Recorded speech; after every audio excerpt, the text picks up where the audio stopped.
Season 1 reloaded, everything is great, nothing is broken, just gonna grab my loadout. Are you kidding me?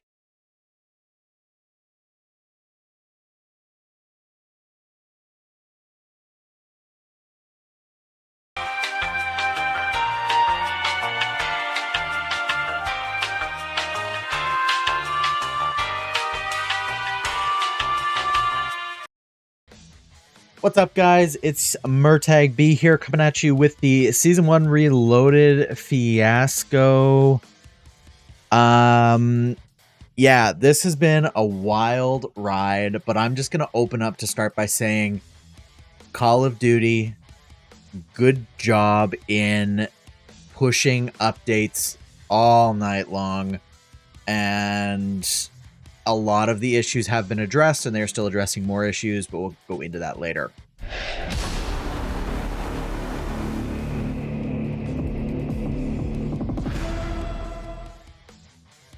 Season 1 Reloaded has by far been the worst update launch probably in gaming, at least in FPS gaming history.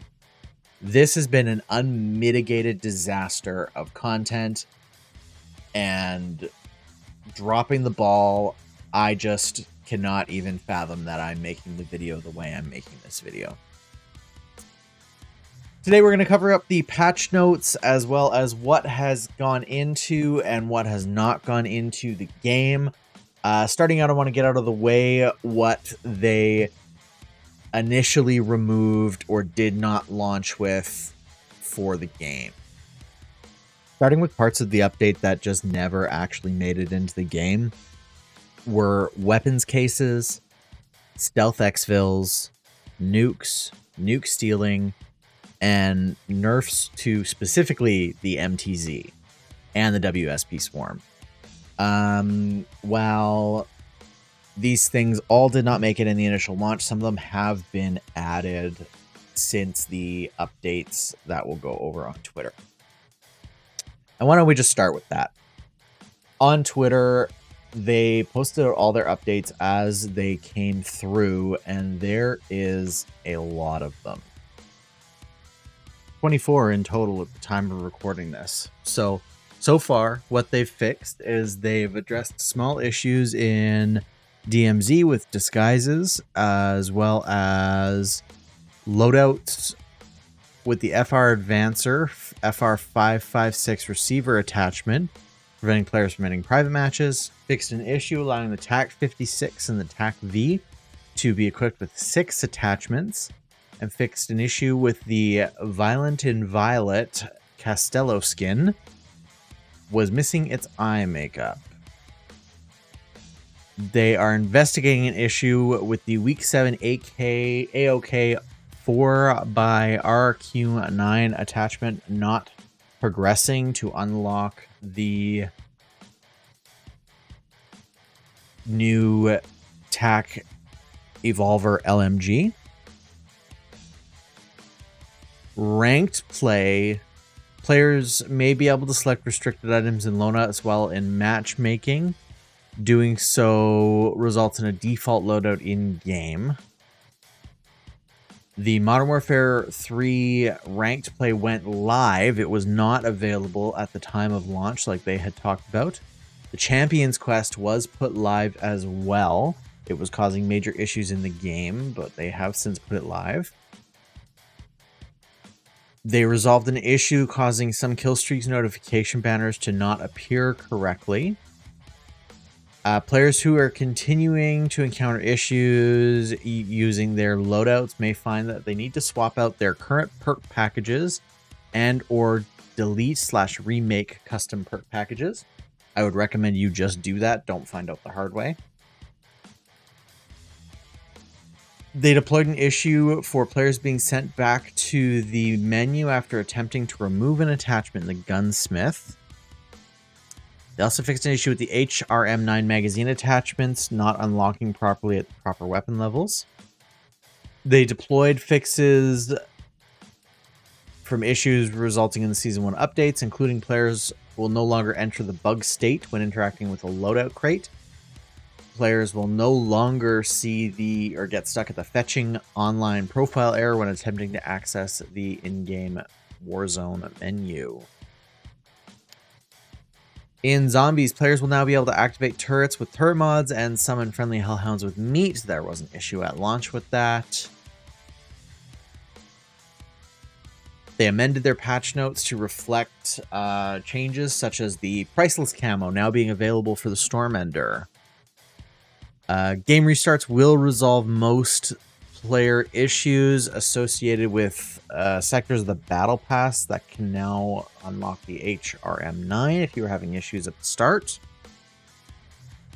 They also re-enabled the events tab for everybody, so this was previously an issue in other events where some players and or platforms could not see the actual event content. And then everything else is just them announcing that there were those issues that they have solved. So again, I commend Call of Duty in solving these issues, and like they were putting out updates at 2 a.m. my time, which is pretty impressive. I'm super happy with how they've handled the situation so far. That being said, this is still the most colossal screw up in patch launch history, in my opinion. Speaking of patches, let's go dive right into the Warzone patch notes. So starting off with customization. Adjusted geometry and appearance of the Gaia and Gaia Black Cell operator skins in an effort to increase the visibility. This means for all of you Gaia lovers, haters, and everyone in between, the skin has returned in all of its glory. Familiar camo in the Poison Frogs category will now appear as intended once equipped. Unattainable calling cards are no longer displayed in the premium category. Equip to all button from Battle Pass will now ensure customizations are applied in private matches as well. Fix an error that prevented the Endowment Direct Action Pack to be purchased. Resolved an issue in which several camos failed to apply to the Holger 26 LMG. Resolved an issue in which users were unable to navigate through an operator's skins while using controllers. The fossilized weapon blueprint no longer displays inconsistent camo coverage. And several errors have been resolved that block players from equipping various blueprint weapons. Bone structure blueprint for the GG58 light machine gun, lethal expression weapon blueprint from the color blockade bundle, blam blam weapon blueprint from the sketched out tracer pack, and Empire Guardian blueprint from the Aztec Codex weapon bundle. Warzone specific updates: the night vision gulag, the new variant, will appear on rarity. So players who enter the NV gulag will be given a set of night vision goggles when they enter. Players will utilize the same weapon loadouts as the normal gulag. All existing gulag public events like the Go Again and the Locked and Loaded also have a chance to occur in the night vision gulag. And the night vision gulag appears at random and is rare and a special occurrence. The NV Gulag is one of the new additions to the overall Gulag experience, complementing the new public events direction. With this new entry of adding this Gulag experience, it manifests changes to the visuals and the gameplay. The NV Gulag brings the opportunities for new stories and new ways of approaching the fight to return to Warzone, where it's no longer just based on who gets a visual on the other player first, but who has the better positioning and the ability to disappear, a critical gameplay element in any battle royale. Prepare to outposition the enemy. Overall map polish. In an effort to create a smoother experience, they have fixed over 50 mantle spots, 50 mounting spots, 150 areas affected by clipping, 20 known exploitable areas, and improved lighting in 43 buildings. So no more corner camping, you rats. Part of the commitment to Warzone is a continuous monitoring of the community sentiment and player engagement in the pursuit of fun and new experiences. Among the recent additions, Urzikstan Resurgence stands out, having garnered unprecedented engagement from a resurgence mode on a big map. We understand that with a large, diverse player base comes varied preferences, but we prioritize introducing and rotating in modes that perform exceptionally well to ensure an enjoyable gaming experience for as many players as we can reach. Basically, what Call of Duty said is they're watching what we're doing. If you like a certain mode, if you like to play a certain way, if you like a certain game, make sure that you are actively going after and playing those games regularly so they see more player engagement in those modes, and then they keep them in rotation. They say this, and why they ever take out shipment 24/7 is beyond me. So the week of January 18th, we will be seeing Battle Royale Urzikstan for solos, duos, trios, and quads. Resurgence Urzikstan with a point of interest rotation in quads. Vondel and Ashika map rotation in solos and duos. Vondel only quads, Ashika only quads. Plunder Urzikstan quads and Lockdown Vondel quads. To keep up to date on what's coming, you can check out their Trello board as well. Now, what most people are probably interested in, the weapon adjustments. So they are going to be shipping additional changes to the MTZ Interceptor and the WSP Swarm to reduce medium to long range viability, and the WSP Swarm, I'm sure they're going to have a myriad of nerfs. Starting with assault rifles, we have the Holger 5.56, which is at a max damage increase to 35, up from 32. M13B has seen a max damage reduction to 23, down from 25. Mid to near damage reduced, 21, down from 24. And minimum damage reduced to 19, down from 22. MCW has seen a max damage increase to 28, up from 24. A near mid damage increase to 24, up from 20. The 16.5 inch MCW Cyclone Long Barrel has had the damage range benefits reduced by 6%, velocity benefits reduced by 7%, hipfire and tack stance penalties reduced by 5%, sprint to fire penalty increased by 1%. The RB Regal Heavy Stock has seen a gun kick benefit reduction of 11%, a horizontal and vertical benefit reduction of 5%, mobility penalties increased by 3%, and sprint to fire penalty increased by 1%. Coming into battle rifles, we have the MTZ 762, which has received a max damage reduction to 42, down from 45, a near mid-range reduction to 38, down from 42, and a minimum damage reduction to 34, down from 37. I still don't think this is enough, which they said they're going to do more. LMGs, the Bruin MK9 has had the max damage reduced to 28, down from 32, and the minimum down to 26 from 28. DSG or DG LSW has had a max damage reduced to 29 from 33 and a minimum to 27 from 29. Polymot, specifically the Jack Annihilator Bullpup Kick, has received a max damage reduction to 38, down from 40, and a minimum to 34, down from 36.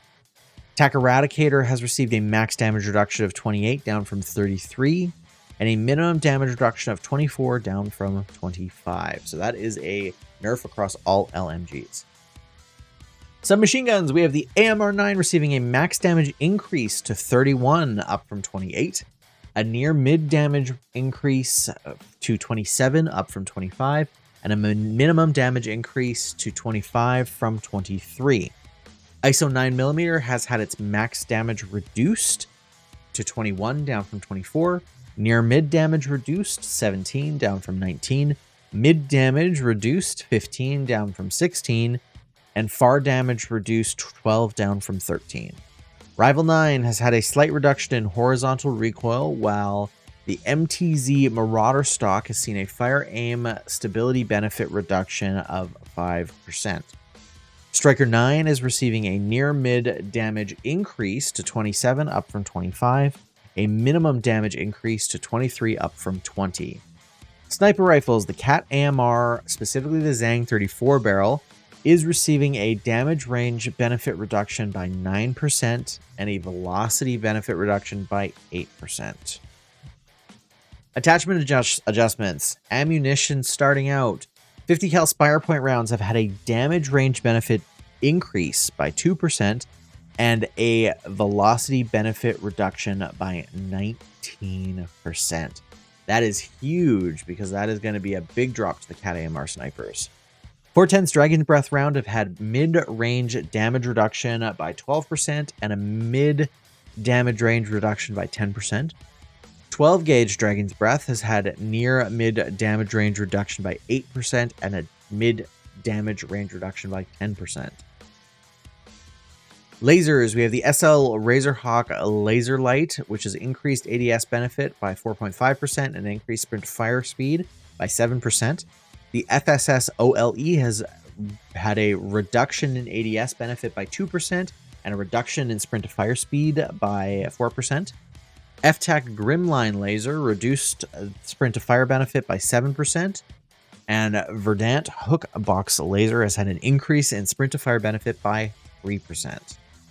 Muzzles, the XRK Nightfall Suppressor has had a damage range benefit reduction of 5.5%, a velocity benefit reduction of 8%, a recoil benefit reduction of 3%, an ADS penalty increase of 7%, and a sprint to fire penalty increase of 3%.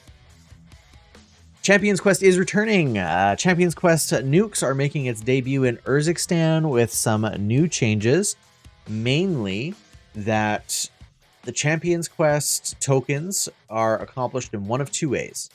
Win 30 games total within a season or 5 consecutive matches, whichever comes first. Only one token can be held at a time.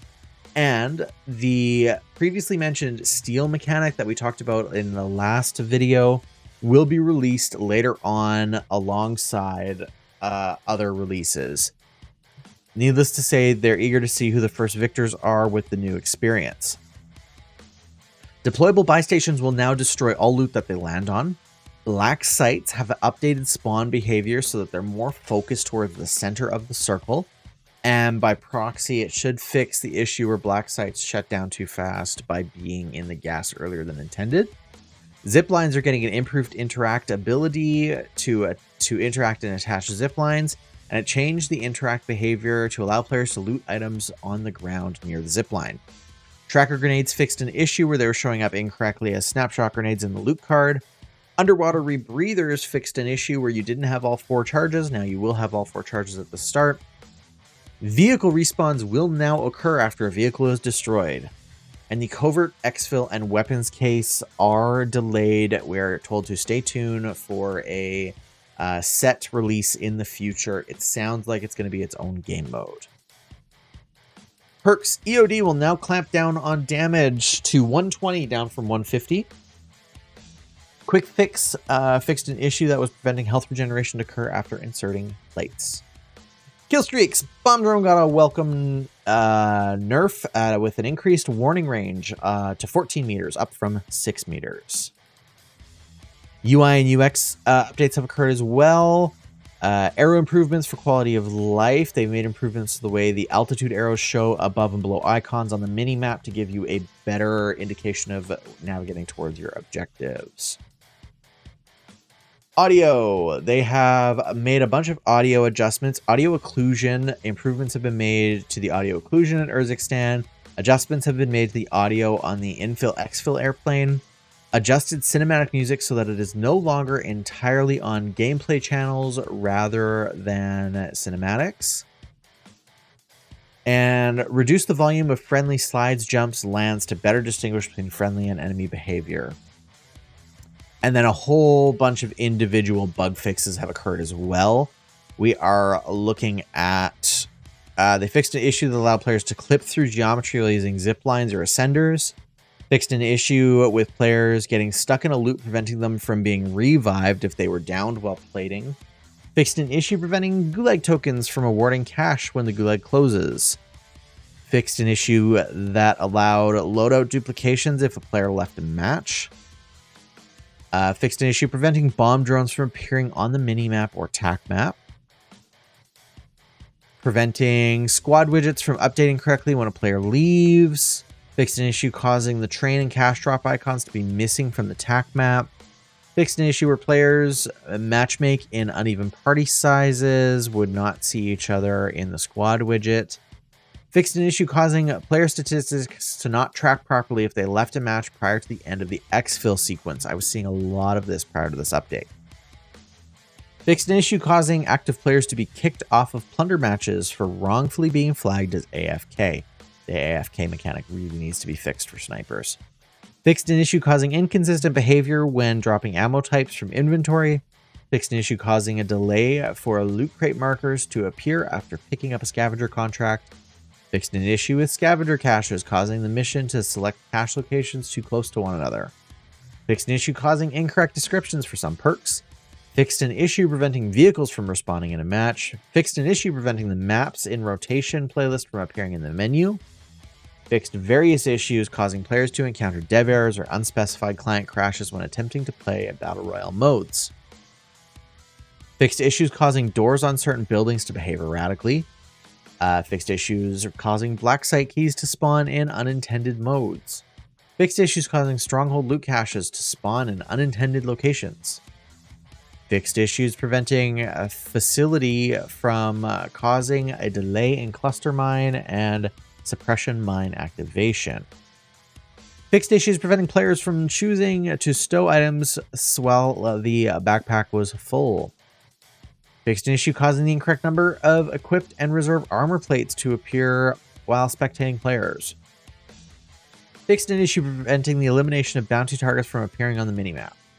Fixed an issue preventing the party leader from joining a match despite the rest of the party successfully doing so. Fixed an issue with backpack navigation and management when it was full. Fixed issues causing players to spawn into a match with a different loadout from the one selected in the live lobby. Fixed issues causing players to redeploy under the map in resurgence mode. Fixed issues causing some weapon modes to appear while aiming down sights. Fixed an issue with a number of available charges after deploying the rebreather field upgrade. Fixed issues causing all voice chat to be disabled even if the player has it enabled. Fixed issue causing squad widget information icons to overlap with the health bar. And so much more.